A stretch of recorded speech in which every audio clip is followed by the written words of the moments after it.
Elhamdulillah, wassalatu wassalamu ala rasulillah. Allahu thot: ومن آياته خلق السماوات والأرض وما بث فيهما من دابة وهو على جمعهم إذا يشاء قدير. Ndër argumentet që tregojnë për Allahun, ndër argumentet që tregojnë për ekzistencën e Allahut, për madhështinë e Tij, për fuqinë e Tij të pakufishme dhe për sundimin e Tij të madh, është krijimi i qiejve dhe i tokës, dhe krijimi i gjallësave, si dhe shpërndarja e tyre në qiell dhe në tokë. Ai Allahu, pra Allahu ka fuqi që ti të boj gjallësat pas vdekjes së tyre, për në rasat në ditën e gjykimit, kur të dëshiroj ai.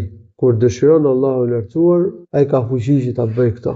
Allahu i lartësuar ka fuqi që ti mbledh krijesat pas vdekjes së tyre për llogari në ditën e gjykimit. Kur të dëshiroj Allahu i lartësuar, kjo do të bëhet realitet. Allahu i lartësuar na ka përmendur këtu në këtë sure disa nga shenja, nga argumentet e ekzistencës së Tij, të madhështisë së Tij, të fuqisë së Tij të madhe dhe studimit të Tij, forcive të Tij. Është krijimi i qiejve dhe i tokës. Qiejt dhe toka dhe çfarë gjendet në to, padyshim janë argument për Allahun, për ekzistencën e Tij. Kjo gjithësi, me këtë sistem të mahnitshëm, mrekullueshëm, nuk mund të ketë ardhur rastisht.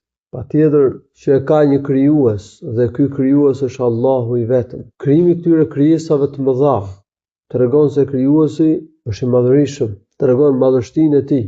Ai është më i madh. Krijimi i këtyre krijesave tregon se krijuesi ka fuqi absolute. Me fuqinë e Tij ka krijuar qiejt dhe tokën. Tregon gjithashtu dhe dijen e Tij.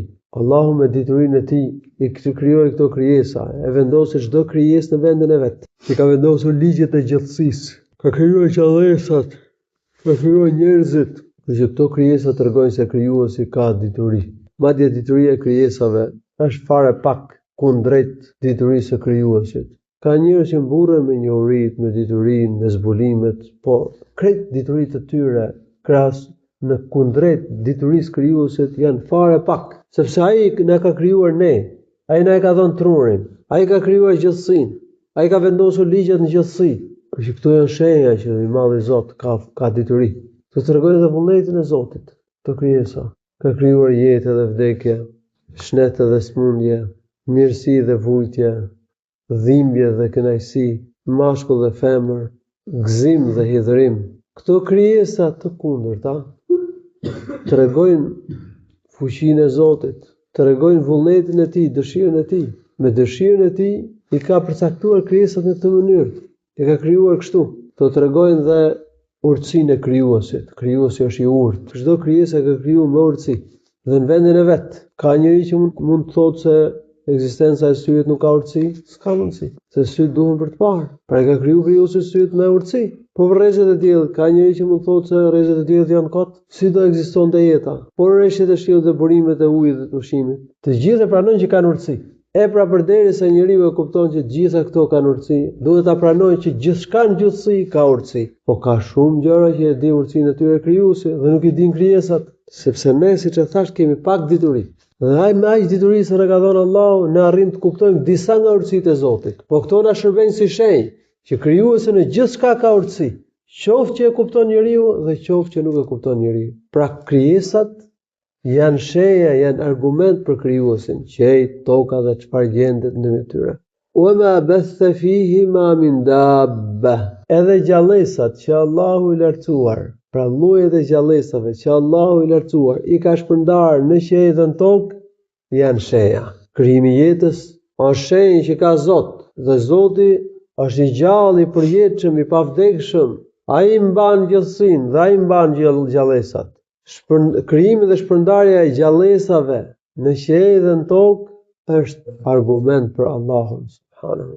Është ndër argumentet e Tij, pra të ekzistencës së Tij, të diturisë së Tij, të fuqisë së Tij absolute, të urtësisë së Tij, të mirësive të Tij. Argument. Gjallësat këtu përfshin melajket, botën e melajkeve, botën e xhindëve, botën e njerëzve dhe botën e kafshëve. Gjallësat e ndryshme, lloj-lloj gjallësash që kanë formë të ndryshme, me ngjyra të larmishme, mënyra të ndryshme jetese.